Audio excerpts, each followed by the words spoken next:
Fala, meu povo, boa noite pra vocês, hein? Tá começando mais uma semana do Barça aqui. Tinha algum tempo que esse quadro não ia ao ar, por um motivo muito simples, eu não tive tempo de fazer ele nas outras semanas, ou porque a agenda de Barcelona que jogou quarta-feira, enfim, eu tenho várias desculpas para oferecer para vocês.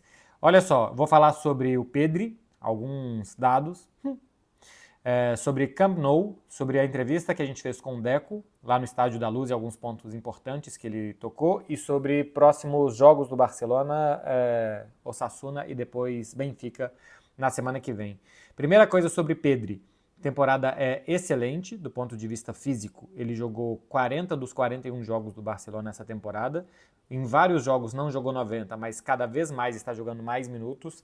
E o Pedri, por ser um jogador de muita capacidade técnica, da bola grudar no pé, dos passes que ele oferece, a gente olha menos características defensivas e de esforço físico do Pedri, porque isso às vezes não chama tanto atenção.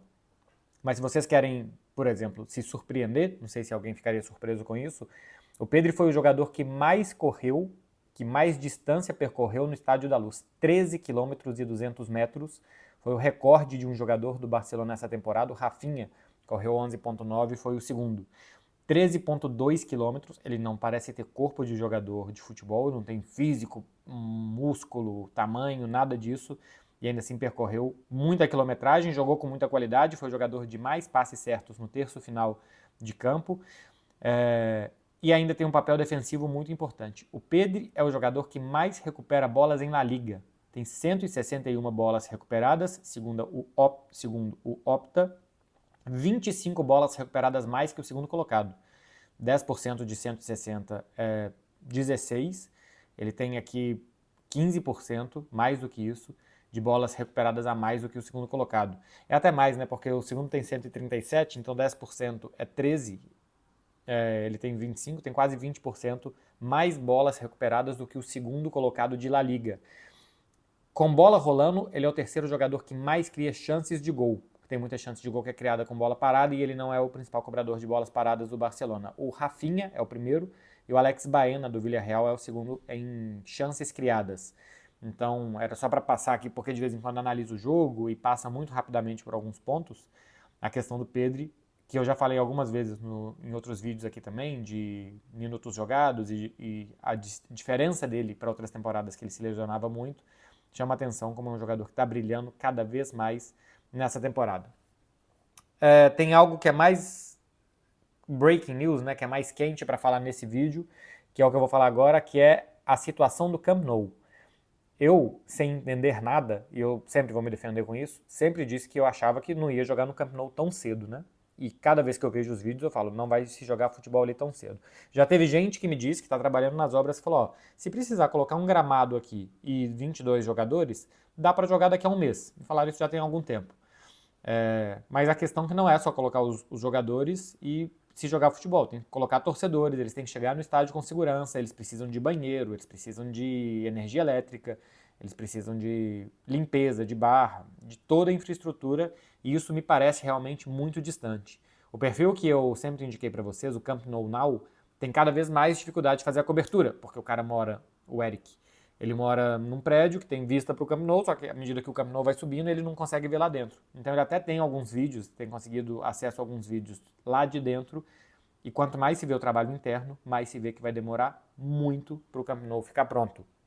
Saiu uma informação essa semana na BTV, é uma televisão aqui de Barcelona, que o Barça só voltaria em novembro para o Camp Nou. Não voltaria ainda essa temporada, uma possível semifinal de Champions, jogo contra o Real Madrid com 60 mil pessoas, nada disso. Só voltaria em novembro.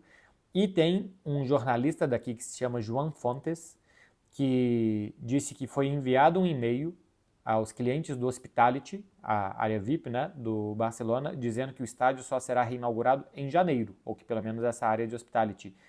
E ele ainda disse que não recomendam que a obra do Barcelona seja atrasada para jogar com 60 mil pessoas, e sim que seja entregue o estádio absolutamente pronto. Isso seria então em janeiro de 2026. A gente está em março de 2025, seria mais 8 meses de obra até o Barcelona poder voltar para casa. Em todo caso, se em setembro o Barcelona não tiver voltado para o Camp Nou, ele vai precisar jogar toda a primeira fase da Liga dos Campeões ainda no Estádio Olímpico de Montjuïc, porque é preciso jogar toda a primeira fase no mesmo estádio, por uma questão de igualdade da competição, né? Um adversário vai jogar em Montjuïc, depois outro vai jogar no Camp Nou, alguém pode ter uma vantagem, uma desvantagem técnica muito grande, o campeonato tem que ser disputado nas mesmas condições para todo mundo, salvo motivo de força maior, um problema climático, algum problema estrutural que apareça no estádio. Então, olho, porque está ficando cada vez mais longe a volta ao Camp Nou. Isso demora mesmo. A obra é assim. Tem muita coisa, por exemplo, que o Barcelona pediu autorização para trabalhar na reforma do estacionamento subterrâneo 24 horas por dia. Os caras vão fazendo turnos de trabalho e tal. A autorização para que isso seja feito e que aí o Barcelona possa acelerar as obras demorou 1 ano para sair. Porque autorização, prefeitura, esse tipo de coisa, burocracia. Agora o Barcelona também precisa entregar um plano anti-incêndio, um plano de evacuação do estádio, envolve bombeiros, polícia, esse tipo de coisa, essas coisas também não são simples. Então, por conta das licenças para fazer a obra mais rápido e os atrasos naturais de obra, é realmente muito provável que o Camp Nou demore muito ainda a voltar a receber jogos do Barcelona.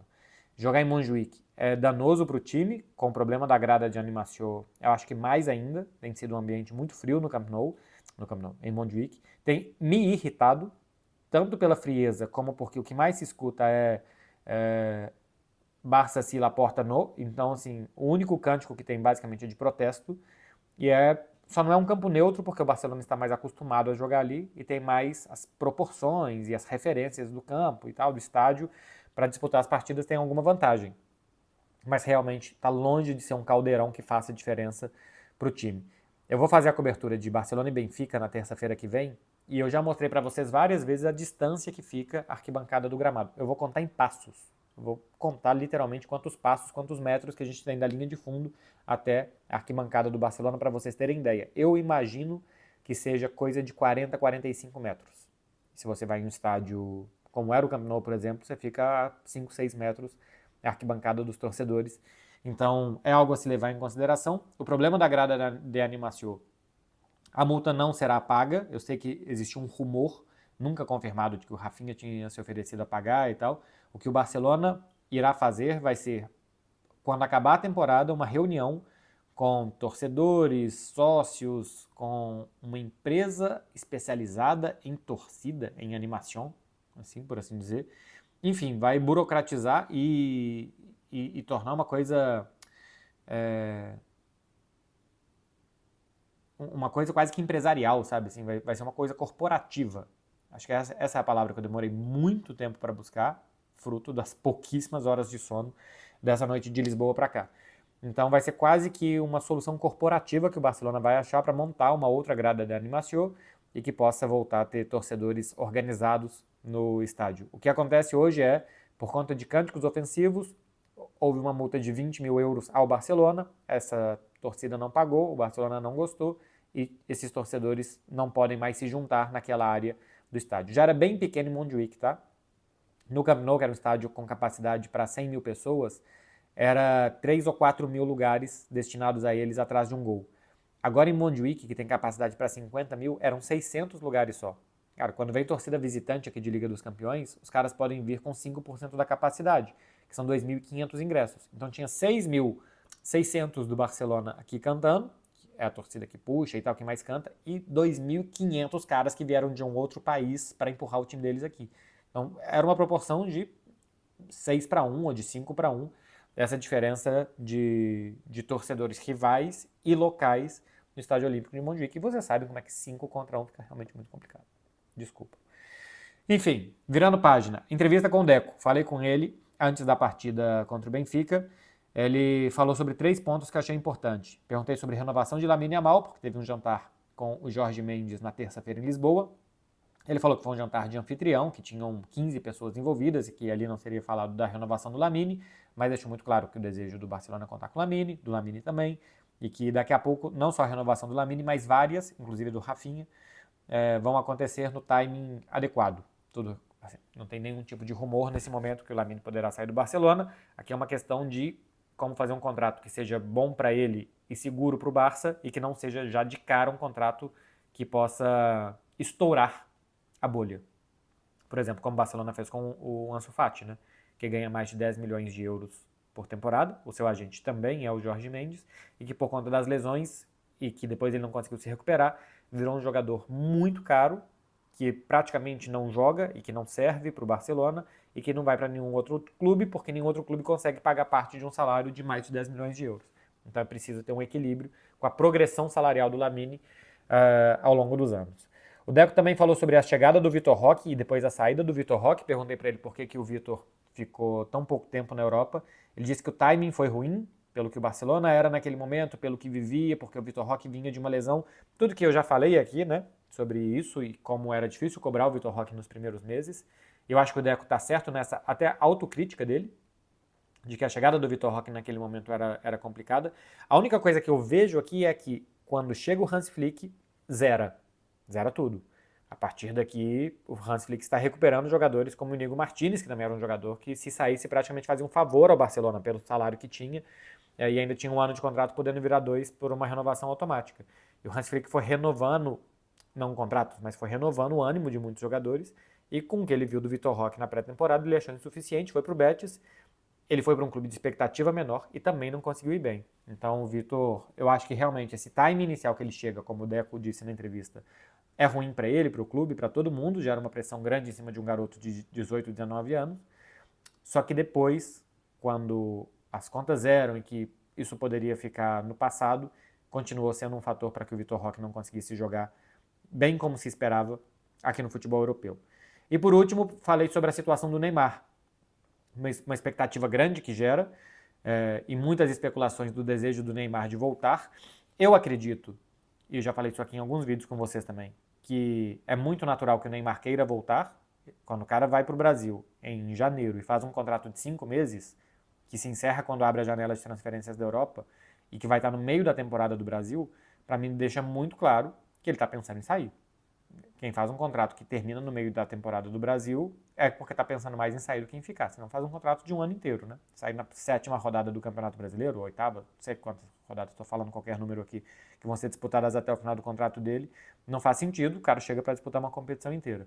Ainda mais quando chega livre. Então, me parece que o Neymar até pode querer ficar no Santos depois desse tempo, mas ele quer ter liberdade de decidir se ele quer ficar no Santos ou não.